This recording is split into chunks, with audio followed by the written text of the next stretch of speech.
ซ่บ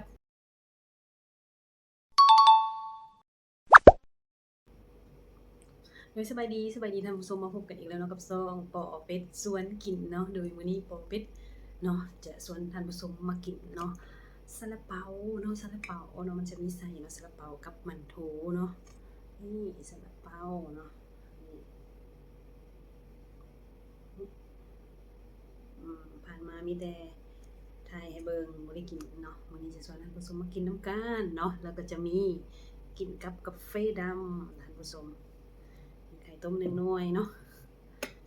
เอาล่ะจะกินให้เบิ่งเลยเด้อมากินกันนะมันจะเป็นแบบนี้เนาะบ่มีไส้เนาะอืมแล้วเขาจะมากินจะมากินน้ำตาลแดงท่านผู้ชมน้ำตาลแดงเขาจะเป็นน้ำตาลแดงเขาเลยคล้ายๆคือน้ำอ้อยเลย เป็นแดงๆเป็นน้ำอ้อยแบบที่เป็นสีแดงนะเป็นผงๆนะจากธรรมชาติเดินแล้วเนาะไม่ได้พ่อกันอยู่หน้าจอเนาะวันนี้ก็เลยหาโอกาสเนาะมาชวนท่านผู้ชมทั้งกินทั้งล้มกันเนาะ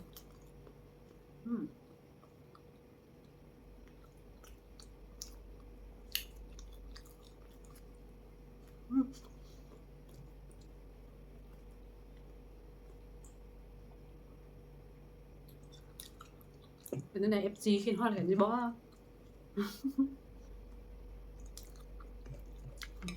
กินยังไงบ้างมันเป็นไง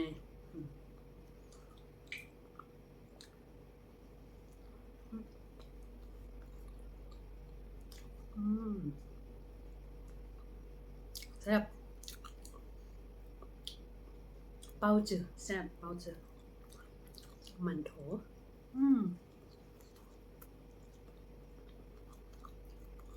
มันมีหมูเนี่ยมันก็เลยแซ่บมีเนื้อเนาะ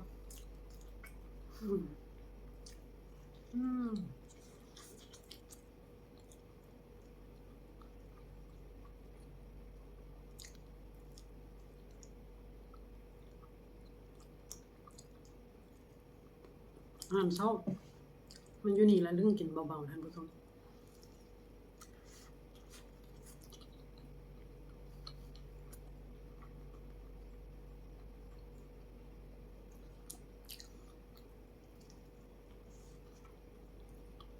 ครับ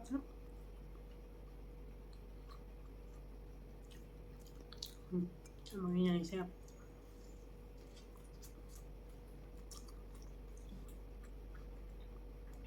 ซื้ออยู่ในห้องอาหารจะเถิดแน่อยู่นอกอาจจะแพงเนาะอยู่ในห้องอาหารอยู่ในมหาลัยมันก็เลยถึกเลยอันละ2 หยวนอันนี้1 หยวน 1 หยวนกับ5 เมา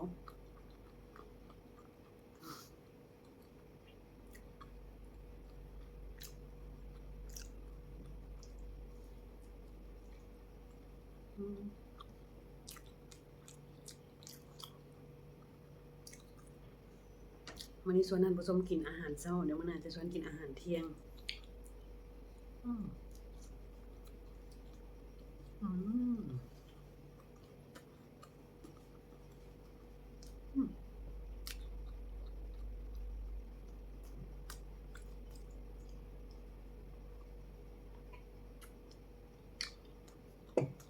เรื่องนะคะท่านผู้ชมเรื่องกินกาแฟดำแล้วก็เนี่ยซาลาเปาเนี่ยตอนอยู่บ้านเนี่ยจะกินกินข้าวเนี่ยอันนี้แล้วเรื่องกินอันนี้เรื่องกินซาลาเปาเรื่องกินมันโถทำ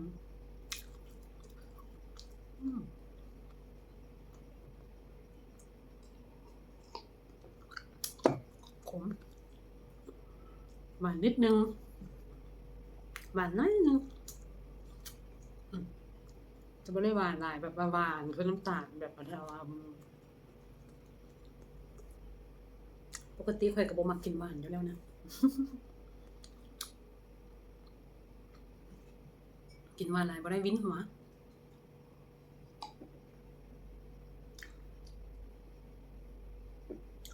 หมดแล้วอืม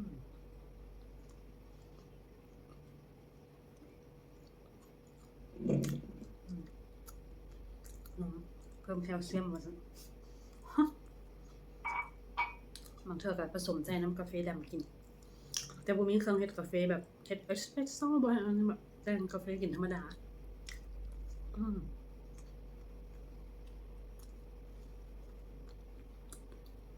แปลกเนาะ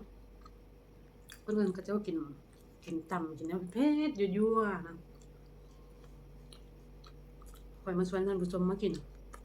อาหารเช้า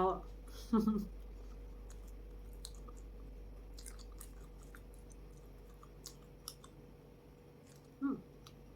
นี่ก็กินได้เป็นนมจืดอืมมันมีไข่ต้มอันนี้กินปกติเดี๋ยวจะกินเนาะเอาละสำเร็จก่อนท่านผู้ชม